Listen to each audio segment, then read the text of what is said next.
जय हिंद, नमस्कार। मिड सरल पर आपका बहुत बहुत स्वागत है। आज हम लोग पढ़ेंगे क्लास 12 फिजिक्स चैप्टर 1 का वैद्युत आवेश तथा क्षेत्र। हमने कल बिंदु आवेश के कारण किसी बिंदु पर वैद्युत क्षेत्र की तीव्रता निकाला था। आज हम वैद्युत द्विध्रुव के बारे में पढ़ेंगे। वैद्युत द्विध्रुव आघूर्ण, वैद्युत द्विध्रुव का मात्रक, विमीय सूत्र, इन सब चीज़ों के बारे में जानेंगे। क्लियर है? तो रेडी सब, कॉपी पेन उठा लो, थोड़ा सा नोट करना है। चलिए, क्या टॉपिक बताया था पहले? वैद्युत द्विध्रुव।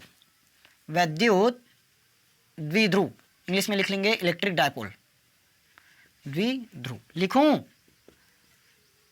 Electric dipole. मुझे तो इंग्लिश नहीं आती है। चलो, वैद्युत द्विध्रुव इलेक्ट्रिक डायपोल, इसको क्या कहते हैं भाई? जाने देखो, पहले इसका चित्र बता देता हूँ, उसके बाद आराम से समझ जाओगे।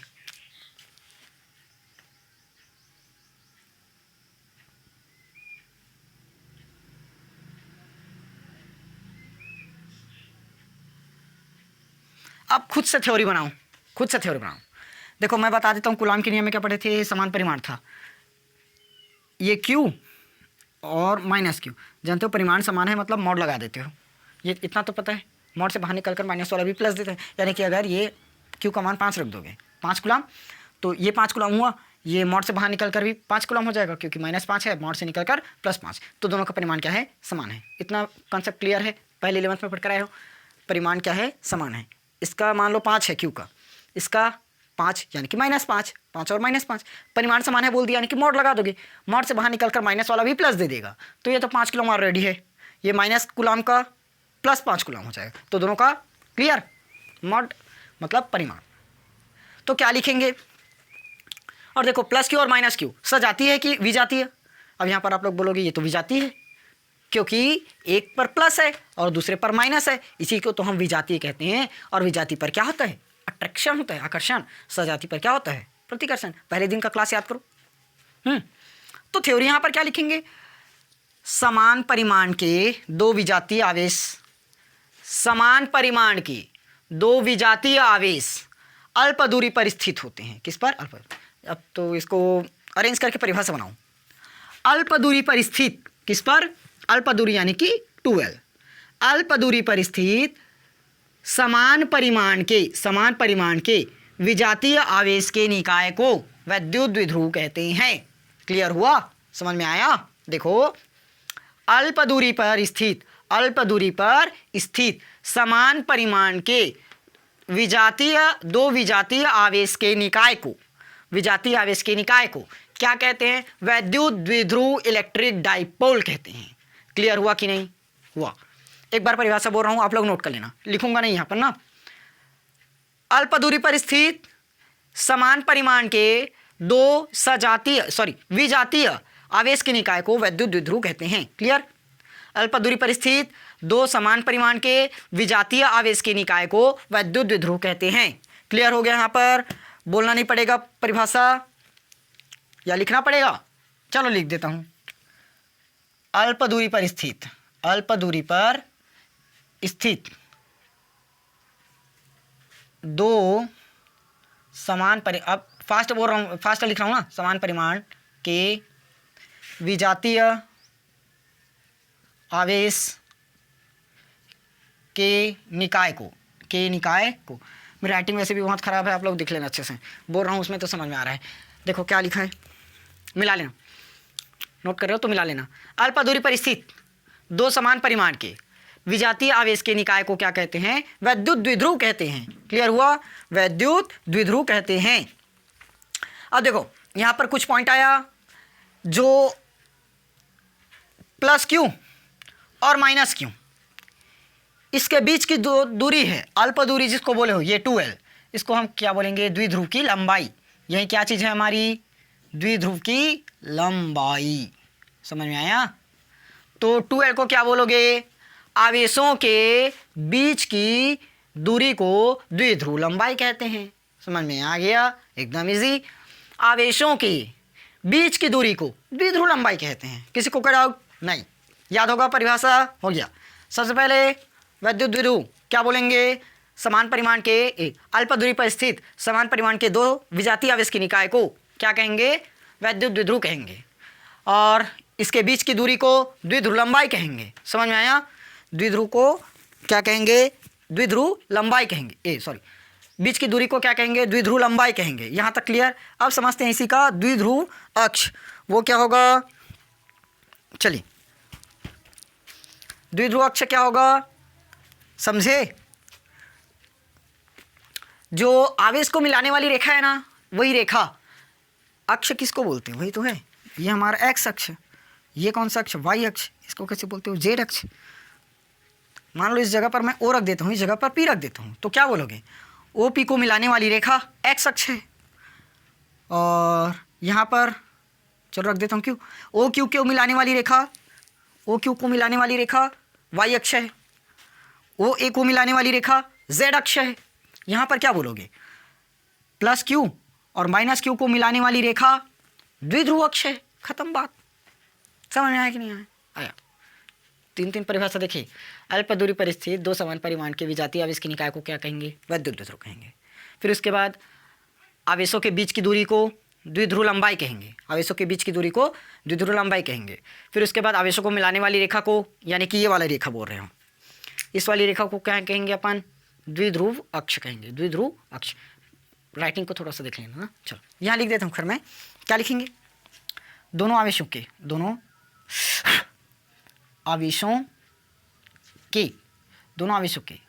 बीच की दूरी को क्या कहेंगे भाई? बताएंगे। द्विध्रुव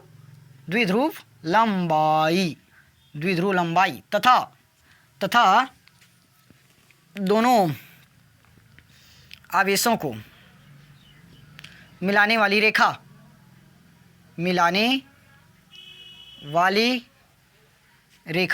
क्या कहलाएगी? डाल दो ना सीधा को। द्विध्रुव अक्ष। ठीक, द्विध्रुव अक्ष कहलाती है। यहाँ तक क्लियर हुआ कि नहीं हुआ? किसी को डाउट? नहीं, एकदम सही, मजा आया। चलिए अब मिटा देते हैं। अब जानते हैं वैद्युत द्विध्रुव आघूर्ण। मिटा दें इंक, चलो मिटा दें। ओके, थोड़ा सा हम पॉज कर देते हैं इस वीडियो को। अच्छा, थोड़ा सा बैच वाले ध्यान देंगे। जितने भी लोग बैच में जुड़े हैं, आप लोगों का जो नोट्स है यहाँ तक अभी प्रोवाइड हो गया है। परीक्षण आवेश और वैद्युत क्षेत्र, इसका नोट्स आप लोगों को मिला कि नहीं मिला? परीक्षण आवेश और वैद्युत क्षेत्र ये वाला नोट्स नहीं मिला है, तो ये नोट्स आप लोगों को बहुत जल्दी अपलोड हो जाएगा ना। हो सके तो आज ही या कल शाम तक कर दिया जाएगा। ठीक, टेंशन मत लीजिएगा, नोट्स आप लोगों को टाइम टू टाइम मिलते जाएगा। चलिए, या चैप्टर 1 का PDF एक साथ दे दूंगा। नहीं, वैसे मैं नहीं दे सकता, नहीं तो आप लोग पूरा नोट्स पहले से नोट कर डालोगे, ध्यान नहीं दोगे। चलो अब क्या पढ़ेंगे? वैद्युत द्विध्रुव आघूर्ण। वैद्युत द्विध्रुव आघूर्ण क्या होगा? वैद्युत द्विध्रुव आघूर्ण। ये वाला एकदम सिंपल है भाई। वैद्युत द्विध्रुव आघूर्ण को हम किससे दर्शाएंगे? P से दर्शाएंगे, और P बराबर हो जाएगा आपका Q इंटू में 2L। Q into 2L। ये कैसे हुआ भाई? आप हमको थोड़ा सा बताने की कष्ट करेंगे का ऑफकोर्स ज़रूर रहेंगे, हमारा काम ही है। देखिए हम ये मान देते हैं, माना AB क्या है? एक वैद्युत द्विध्रुव आघूर्ण है जो प्लस Q और माइनस Q आवेश से मिलकर बना है। इसके बीच की दूरी को क्या बोलेंगे अपन? Q बोल देंगे। क्या बोल देंगे? R बोल देंगे। क्या बोलते रहता है, बोलता कुछ है लिखते कुछ और। देखो ठीक, ये हमारा वैद्युत द्विध्रुव ऐसे बनाएंगे। Q into 2L। Q into 2L किसी द्विध्रुव का आवेश, अभी पढ़ाया था ना वैद्युत द्विध्रुव, तो किसी वैद्युत द्विध्रुव का आवेश और उसके बीच की अल्प दूरी, इसको क्या बोले थे? अल्प दूरी पर स्थित समान परिमाण की विजातीय आवेश का निकाय। समझ में आया? तो वैद्युत द्विध्रुव का आवेश और उसके बीच की अल्प दूरी, वैद्युत द्विध्रुव का आवेश और बीच की अल्प दूरी के गुणनफल को वैद्युत द्विध्रुव आघूर्ण कहते हैं। समझ में आया? अब बताओ, इसमें कोई याद करने वाली बात है क्या? नहीं। P बराबर Q इंटू L जान सकते हो। इसको क्या बोलते हो भाई? ये तो हमारा आवेश है। क्या है? आवेश। और इसको क्या बोलते हो? दूरी। और दूरी कैसा रहता है? अल्प, तो अल्प दूरी बोल दो सीधा। किसी वैद्युत द्विध्रुव के आवेश और अल्प दूरी के गुणनफल को क्या कहते हैं? वैद्युत द्विध्रुव आघूर्ण कहते हैं। अब बताओ इस परिभाषा को लिखने की जरूरत है? नहीं, आप लोग नोट कर लीजिए, मैं बोल भले देता हूँ।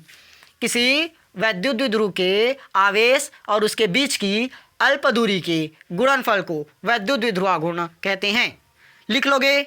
यस, लिख लेंगे। चलिए लिख लेना, समझ में आया?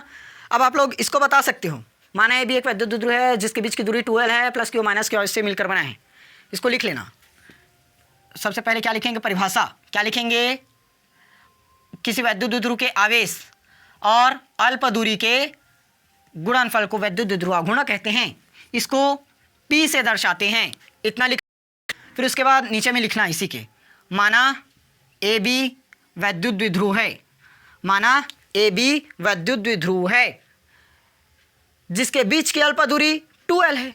बस क्या लिख देंगे? जिसके बीच की अल्प दूरी 2l है। यहाँ तक सबको समझ में आ गया मेरे ख्याल से, यह सबको और समझ में आ गया और दोबारा बताने की जरूरत ही नहीं है हमें, इतना अच्छे समझ में आया। अब वैद्युत द्विध्रुव आघूर्ण हो गया। वैद्युत द्विध्रुव आघूर्ण के बाद हम जान लेते हैं इसका मात्रक। क्या देखेंगे? मात्रक। देखो P बराबर अपने को ये तो पता है Q इंटू 2l, तो ज़्यादा दिमाग तो है नहीं यहाँ पर लगाने वाली, दिमाग मतलब लगाने वाला तो है नहीं, दिमाग है यहाँ, लेकिन यहाँ पर लगाना नहीं पड़ेगा उतना ज़्यादा। देखो Q का मान, Q मतलब आवेश, आवेश का मात्रक जानते हैं अपन, कूलाम होता है। क्या होता है? कूलाम। क्लियर? और L मतलब दूरी, दूरी का मात्रक मीटर, तो क्या बना? Coulomb metre. इसको माइनस मत समझ लेना, कूलाम मीटर। समझ में आया? ये हमारा किसका मात्रक हुआ? वैद्युत द्विध्रुव आघूर्ण का मात्रक। अब जान लेते हैं अपन जल्दी से इसका विमीय सूत्र। विमीय सूत्र, विमीय सूत्र देखो क्या लिखे हैं? Q इंटू 2l लिखे हैं। Q मतलब आवेश, आवेश का Q इज इक्वल टू क्या होता है? I इंटू टी, इंटू में L, 2l है, खैर जाने दो। I मतलब धारा, धारा का मतलब, धारा को किससे दर्शाते हैं? A से। T का T, और इसका ये क्या है? L, L का दूरी, तो L हो जाएगा। तो क्या मिला? M0LTA। ठीक, समझ में आया ना? Okay, clear. मिटा दें, मिटा दें, इतना सब कुछ क्लियर हो गया। सबसे पहले हम जाने वैद्युत द्विध्रुव आघूर्ण, आवेश और किसी वैद्युत द्विध्रुव का आवेश, किसी वैद्युत द्विध्रुव का आवेश और उसके बीच की अल्प दूरी के गुणनफल को ये कहते हैं, P से दर्शाते हैं। यहाँ तक तो समझ में आ गया। अब जाने थे हम क्या चीज़? मात्रक Q इंटू 2l। अच्छा माना ये भी लिख लेना इसको, Q इंटू 2l। Q मतलब कूलाम, L का मात्रक मीटर, कूलाम मीटर आया। कूलाम का जानते हो, कूलाम का जानते हो क्या होता है? AT, और इसका L हो जाएगा, निकल गया। कूलाम का जो विमीय सूत्र क्या होता है? AT। समझ में? चलो मिटा देते। अब इसकी राशि पता कर लेते हैं। वैद्युत द्विध्रुव से उत्पन्न क्षेत्र वैद्युत क्षेत्र होता है ना, याद रखना। वैद्युत द्विध्रुव से उत्पन्न क्षेत्र वैद्युत क्षेत्र, यहाँ लिख देता हूँ। वैद्युत द्विध्रुव से उत्पन्न क्षेत्र क्या कहते हैं? वैद्युत द्विध्रुव क्षेत्र, द्विध्रुव क्षेत्र। इस पॉइंट को याद रख लेना। वैद्युत द्विध्रुव से जो उत्पन्न होता है क्षेत्र उसे वैद्युत द्विध्रुव क्षेत्र कहते हैं। राशि इसकी हम पता कर लेते हैं। अब राशि हो जाएगी हमारी सदिश। राशि कैसी है? सदिश राशि। अब बोलेगा कोई, अब सदिश है तो इसकी दिशा बता ना भाई, सदिश है तो दिशा तो बता। क्या होगा दिशा? समझते हो? दिशा क्या होना चाहिए? माइनस, माइनस से प्लस, ऋण से धन की ओर। आ गया? दिशा क्या होगी? ये धन की ओर होगी। यहाँ तक एक दिशा क्या होगी? ऋण से धन की ओर। ठीक, इस तरह पूरा का पूरा टॉपिक कवर्ड। अब हम लोग वैद्युत द्विध्रुव के कारण पर वैद्युत क्षेत्र की तीव्रता देखेंगे, जिसमें पहला होगा अक्षीय स्थिति और दूसरा आएगा निरक्षीय स्थिति। निरक्षीय, ये तो आज की जो क्लास है अगर स्किप कर तो एक बार रिक्वेस्ट है पीछे जाओ, देखो हमारा पूरा बेसिक है। अगर ये नहीं समझेंगे तो ये दोनों समझ में नहीं आएगा, और ये दोनों नहीं आएगा तो बोर्ड एग्जाम में हमारा गया 5-5 नंबर। समझ में आया? तो इसलिए स्किप करके मत देखना। आज और जो कल की क्लास है बहुत ही इंपॉर्टेंट है। ठीक, चलिए, मेरे ख्याल से पूरा कुछ समझ में आ चुका है, और अगर समझ में नहीं आया होगा तो कमेंट सेक्शन आप लोगों का है, मैं पहले ही बोलता हूँ, पूरा भर डालो कमेंट से, गलत पढ़ाई, ये पढ़ाई, कुछ समझ में नहीं आ रहा है, ऐसे करके। ठीक, चलो फिलहाल हम इतना तो स्टॉप करते हैं। कल पढ़ेंगे विद्युत क्षेत्र की तीव्रता पहला अक्षीय स्थिति में, उसके बाद पढ़ेंगे निरक्षीय स्थिति में।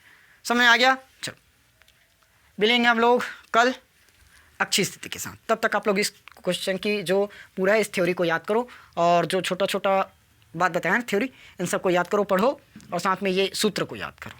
ओके, चलिए मिलेंगे हम कल क्लास में। तब तक के लिए जय हिंद, वंदे मातरम।